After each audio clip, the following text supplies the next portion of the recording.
Bismillahirrahmanirrahim. Assalamualaikum warahmatullahi wabarakatuh. Alhamdulillahirrahmanirrahim.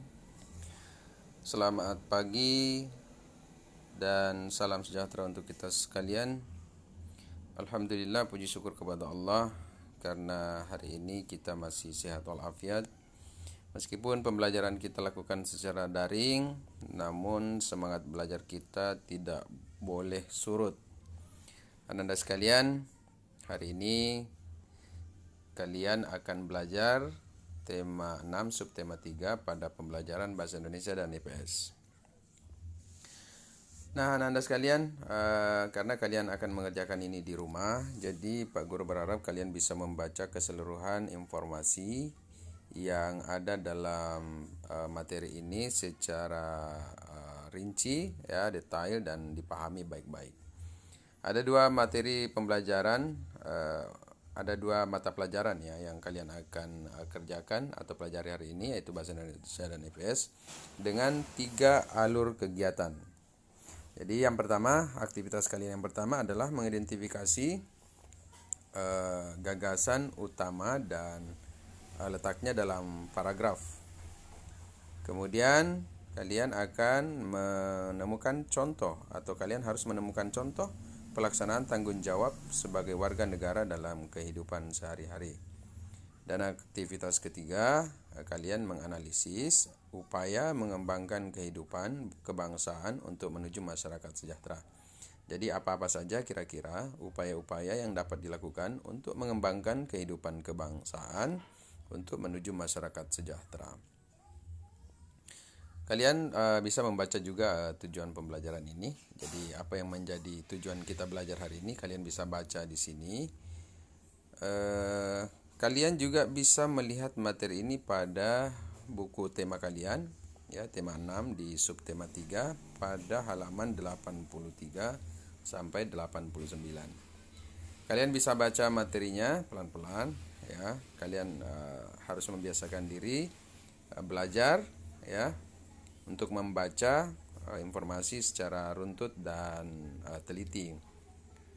Nah, ini ada di buku tema kalian, silakan dibaca, ya, dibaca baik-baik supaya dapat informasi yang dapat kalian tuangkan ke dalam tugas yang pertama ini, yaitu menyebutkan gagasan utama di setiap paragraf dan menunjukkan letaknya. Ada tabel. Di sini ada tabel yang sudah tersedia di buku temanya. Jadi kalian bisa buat tabel atau kalian bisa susun ke bawah tanpa menggunakan tabel. Jadi di paragraf 1 ini sudah ada contohnya. Pada paragraf 1, ya, tentu saja setelah kalian baca, maka kalian akan menemukan gagasan utamanya adalah pengertian tanggung jawab. Jadi di paragraf 1 itu pasti membahas tentang apa itu tanggung jawab. Itulah sebabnya maka gagasan utama di paragraf 1 itu adalah pengertian tanggung jawab. Atau ide pokok di gagasan pertama adalah pengertian tanggung jawab. Mana letaknya? Ya, letaknya adalah di paragraf 1. Coba kita cek di paragraf 1. Nah, ini dia. Jadi tanggung jawab merupakan kesadaran manusia akan tingkah laku atau perbuatan baik yang disengaja ataupun tidak disengaja. Nah, ini maksudnya. Jadi yang dibahas ini adalah mengenai pengertian tanggung jawab. Maka gagasan utamanya atau ide pokoknya adalah pengertian tanggung jawab. Jadi sebagaimana kita ketahui bahwa ide pokok atau gagasan pokok itu ditemukan setelah kita menemukan kalimat utama. Nah, karena kalimat utamanya ada di awal, maka kalian tulis kalimat utamanya di awal. Demikian pula untuk paragraf selanjutnya, paragraf 2, paragraf 3 sampai paragraf 6. Silakan kalian kerjakan dengan sungguh-sungguh. Setelah itu kalian lanjut pada menemukan contoh pelaksanaan tanggung jawab sebagai warga negara dalam kehidupan sehari-hari. Ya, kira-kira sebagai warga negara, ya, tanggung jawab apa yang harus kita laksanakan? Sebagai contoh di bagian pertama ini, yakni memahami dan mengamalkan Pancasila dalam kehidupan sehari-hari. Ini adalah bentuk tanggung jawab, ya, tanggung jawab yaitu kesadaran akan tingkah laku kita, baik disadari atau tidak disadari, karena memiliki konsekuensi, ya. Kalian bisa menemukan atau mencari lagi sebanyak 5 tanggung jawab yang harus dilaksanakan sebagai warga negara dalam kehidupan sehari-hari. Saya kira sebagai pelajar juga ada, ya, termasuk pelajar. Contoh misalnya berprestasi baik di dalam negeri maupun di luar negeri, atau mengharumkan nama bangsa Indonesia melalui kegiatan Olimpiade. Itu antara lain. Jadi kalian bisa mencari 5 bagian lagi.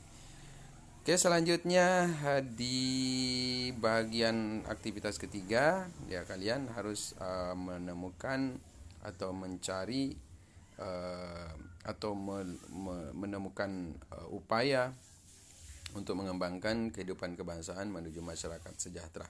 Jadi apa-apa yang dapat kita lakukan untuk memperbaiki kualitas kehidupan kita sehingga bangsa kita menuju kepada bangsa yang sejahtera masyarakatnya. Contohnya ya saling toleransi antar warga negara atas perbedaan masing-masing. Jadi upaya ini akan menimbulkan keamanan, ketertiban, ya tidak terjadi konflik di masyarakat, sehingga akibat dari keamanan itu, akibat dari ketertiban itu, kita bisa melakukan aktivitas-aktivitas bekerja, ya, mencari rezeki, ya, sehingga dari hasil pekerjaan itu tentu kita bisa mendapatkan uang, dan dari uang yang kita dapatkan itu kita bisa menghidupi keluarga kita bisa memenuhi semua kebutuhan kita. Itu upaya yang dilakukan. Jadi saling toleransi antar agama, antar negara, antar bangsa dan perbedaan, ya, toleransi atas perbedaan itu bisa dilakukan dalam rangka menuju masyarakat yang sejahtera. Kira-kira apa lagi? Silakan Ananda menemukan 5 upaya lagi. Ya, silakan mencari informasi, boleh tambah informasi dari internet atau di Google, ya. Ya, saya berharap Ananda tidak langsung mencari jawaban, tapi mencari informasi-informasi sehingga kalian bisa baca.